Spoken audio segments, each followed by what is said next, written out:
ছেলেপুলের এখন আর মাকে দরকার হয় না গো দিদি ভাই, ওরা এখন বড় হয়ে গেছে বুঝলে। ও মা, এই কি হচ্ছে রে? সারাক্ষণ শুধু কানের কাছে ম্যা ম্যা ম্যা ম্যা, কি হয়েছে? তা তোর রুমাল কোথায় সেটা আমি কি করে জানবো? দেখ গিয়ে টেবিলের উপরে আছে মনে হয়, দেখবি যা। সারাক্ষণ শুধু ম্যা ম্যা ম্যা ম্যা। সারাটা দিন এইভাবে শুয়ে পড়ে রয়েছিস। ওরে বাইরে বেরো, একটু দুনিয়াটা দেখ, বন্ধু বান্ধবের সঙ্গে ঘুরতে যা, চা খা। এইভাবে শুয়ে পড়ে রয়েছিস কেন সারাক্ষণ ঘরের মধ্যে? হ্যালো বাবু, তুই বাড়ি চলে আয়।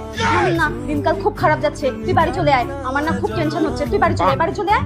আরে সবে 10 মিনিট হচ্ছে তো কি হয়েছে? আমার আর ভালো লাগছে না তোকে ছাড়া, তুই তাড়াতাড়ি বাড়ি চলে আয়। বাড়িটা কেমন ফাঁকা ফাঁকা লাগছে। কি রান্না করছো মা? আলু ভেন্ডির তরকারি। উফ, ধুর, একটু মাছ মাংস করতে পারো না? মহারানী সবসময় মাছ মাংস ছাড়া মুখে রোচে না।